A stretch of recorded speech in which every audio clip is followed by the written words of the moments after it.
یہ ہر مسلمان عاقل بالغ مرد عورت بچے بوڑھے ہر ایک پر فرض ہے. نبی صلی اللہ علیہ وسلم نماز عید سے پہلے جو ہے عید الفطر سے پہلے فطرانہ دے کے پھر عید پڑھا کرتے تھے. السلام علیکم، ورلڈ آف ریجس میں خوش آمدید. تو جناب آج جیسا کہ عید قریب ہے تو ہم جو ہے وہ آج فطرانے کی بات کریں گے کہ فطرانہ کس چیز کا دیا جا سکتا ہے، کتنے پیسے ہم دے سکتے ہیں، یہ کن لوگوں کو ہم دے سکتے ہیں. تو اس کے لیے جو ہے جاننے کے لیے ہمارے ساتھ میں سونیا، امجد، حافظہ موجود ہیں. تو آگے بڑھنے سے پہلے آپ سے ریکویسٹ ہے کہ ویڈیو کو لائک کریں اور چینل کو سبسکرائب کریں، بیل نوٹیفیکیشن کلک کر دیجئے تاکہ آپ کو آنے والی ہر ویڈیو مل سکے. تو آئیے جانتے ہیں. السلام علیکم. وعلیکم السلام ورحمۃ جی، تو اللہ. کیسی ہیں آپ؟ اللہ کا شکر، آپ خیریت سے ہیں؟ اللہ کا شکر. کیسی تیاریاں چل رہی ہیں پھر آپ کی؟ اللہ کا شکر ہے، اچھی تیاریاں چل رہی ہیں. آپ کی کیسی چل رہی ہیں؟ اللہ کا شکر. تو مہندی شہندی لگوانے کا پھر کیا پلان ہے؟ ٹائم پہ سوچیں گے. تم لگوائیں گی کہ نہیں؟ لگائیں گے، کیوں نہیں لگائیں گے. نبی اکرم صلی اللہ علیہ وسلم نے خواتین کو مہندی لگانے کے حوالے سے بڑی پسندیدگی کا اظہار کیا ہے. ماشاءاللہ ماشاءاللہ، پھر تو میں ضرور ہاں لگاؤں جی گی. بالکل، اس حوالے سے بھی سن لیں. ویسے ہمارا ٹاپک تو نہیں ہے تو، لیکن یہ کہ چونکہ آپ نے مہندی کی بات کی اس لیے میں یہ بتا دیتی ہوں کہ ایک مرتبہ نبی صلی اللہ علیہ وسلم نے کسی خاتون کا ہاتھ دیکھا تو انہوں نے یعنی کہ یوں ہی اچانک سے کسی طرح انہوں نے ہاتھ دیکھ لیا ہوگا تو پوچھا گیا کہ کیا یہ کسی مرد کا ہاتھ ہے، یعنی حیرانی سے پوچھا کہ عورت کا ہاتھ ہے اور پھر بھی مہندی نہیں لگی ہوئی.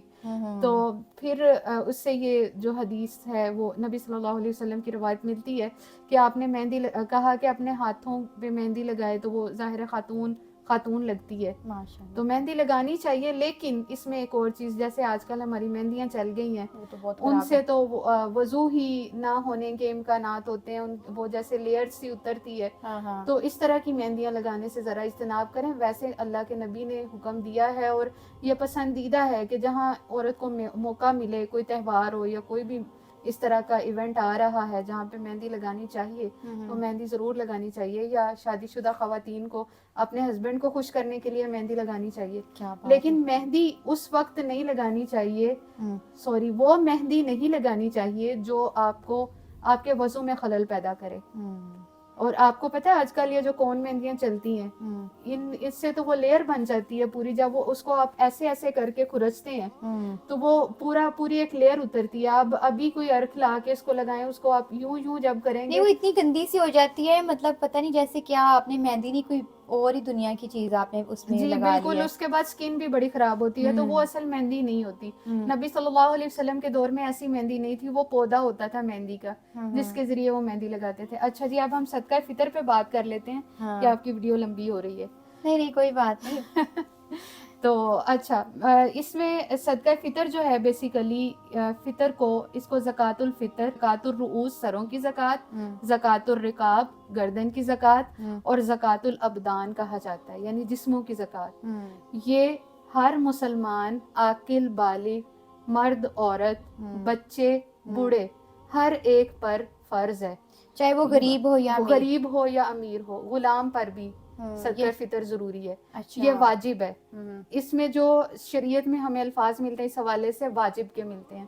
اگر اس کو واجب سمجھ کے کریں تو بھی فرض ہے، کمپلسری ہے. اگر فرض سمجھ کے کریں تو بھی فرض ہے. یعنی نبی صلی اللہ علیہ وسلم نماز عید سے پہلے جو ہے عید الفطر سے پہلے فطرانہ دے کے پھر عید پڑھا کرتے تھے. مطلب یہی ہے کہ فطر جو ہے نماز پڑھنے سے پہلے اس کو دے کے پھر آپ پڑھیں. ہاں جی، بعد پھر میں پڑھے. اس کو ڈیلے نہ تو کریں. اس کا ایک مستحب وقت بھی ہے، وہ غروب آفتاب کے بعد، یعنی آخری روزہ جب ختم ہوتا ہے تو اس وقت، یعنی چاند جیسے نظر آنے سے پہلے، تب سے لے کے صبح رات گئے تک آپ جب مرضی دے سکتے ہیں.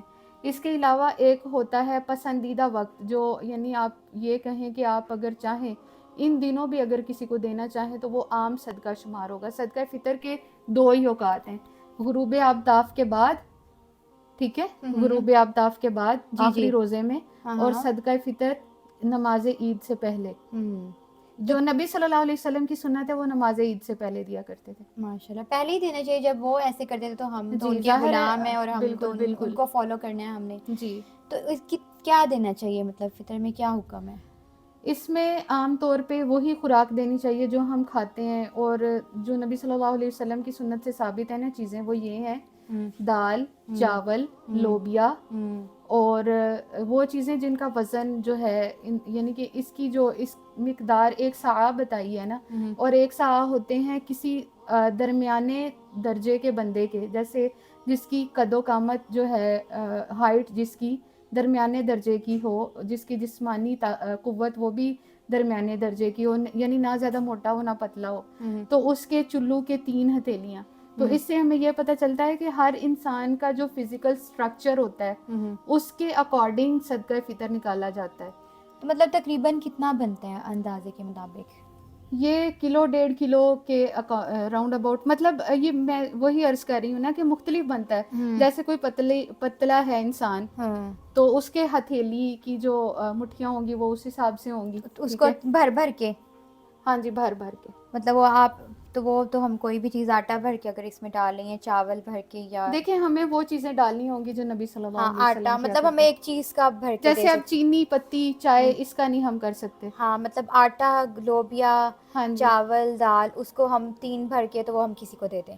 تو ہم پیسے بھی دے سکتے ہیں اس کی جگہ کہ نہیں؟ اس میں علماء کی 2 رائے ہیں. بعض علماء یہ کہتے ہیں کہ چونکہ یہ عید کے دن مساکین اور غریبوں کا کھانا ہے تو اس وجہ سے اگر پیسے اور رقم بھی دینا چاہیں تو وہ دے سکتے ہیں. لیکن چونکہ پیسے جب انسان کو دیے جاتے ہیں تو وہ ان کو اور مقاصد کے لیے بھی استعمال کر لیتا ہے. تو یہ جو حدیث میں الفاظ آئے ہیں نا وہ تہمۃ للمساکین کے آئے ہیں کہ یہ عید کے دن مساکین کا کھانا ہے. تو ہم نے چونکہ کھانا دینا ہے تو بہتر یہ ہے کہ کھانے کی چیزیں ہی دیں. کہ مطلب یہ آٹا، دال، لوبیا جن کا حکم ہے وہی ہم دیں. ہاں جی، وہی دیں. اور یہ ہر مطلب تو جو مساکین ہیں ان پر بھی یہ دینا فرض ہے نا؟ دیکھیں اس کی جو مقدار بتائی ہے نا جو حدیث سے ہمیں پتہ چلتی، قرآن میں اس کا حکم نہیں ہے، اس کا حدیث میں حکم ہے صدقہ فطر کا. تو اس کی جو مقدار بتائی ہے وہ یہ ہے کہ 1 دن سے زیادہ یا 1 دن کا بھی کھانا اگر کسی کے پاس موجود ہونا تو بھی وہ صدقہ فطر دے. کیونکہ یہ پتہ ہے کیوں ہے یہ صدقہ فطر؟ اس لیے ہے کہ روزے دار کی لغو اور بیہودہ باتوں سے پاکیزگی حاصل کرنے کے لیے. یعنی روزے کے دوران جو انسان سے کمیاں رہ جاتی ہیں نا تو یہ ان سے طہارت حاصل کرنا ان کا کفارہ ہے. تو یہ صدقہ فطر اس لیے ضروری ہے کہ رمضان المبارک میں جو ہم سے کوتاہیاں ہو گئی ہوں ان کوتاہیوں کو پورا کرنے کے لیے صدقہ فطر دیا جانا چاہیے تاکہ جو ہے وہ آسانی سے ہمیں ہماری کوتاہیوں سے چھٹکارا مل جائے اور معافی ہو جائے. ماشاءاللہ ماشاءاللہ. آپ کے ساتھ بیٹھنے سے تو اللہ تعالیٰ مجھے بھی کوئی 2-4 نیکیاں دے دے گا. اتنی اچھی باتیں مطلب پہلے ویسے تو میں نے کبھی سنی ہی نہیں تھی اتنی اچھی. تو آپ کے ساتھ تو مجھے بہت نیکیاں ملیں گی انشاءاللہ. اللہ تعالیٰ آپ کو دنیا اور آخرت کی بھلائیاں اور آسانیاں عطا فرمائے اور اللہ آپ کی مشکلات آسان کرے اور اللہ آپ کے چینل کو ترقیاں دے. آمین آمین. نیک کام کریں. نیک کام ویسے لوگ پسند کم ہی کرتے ہیں تو بہرحال اللہ تعالیٰ بہتر کرے گا. تو صحیح. تو امید کرتی ہوں کہ آپ کو جو ہے آج کی ویڈیو بہت اچھی لگی ہوگی. چینل کو سبسکرائب کریں اور ویڈیو کو لائک کریں. ملتے ہیں پھر. اب تک اپنا خیال رکھیے, ہمیں اپنی دعا میں یاد رکھیے. اللہ حافظ.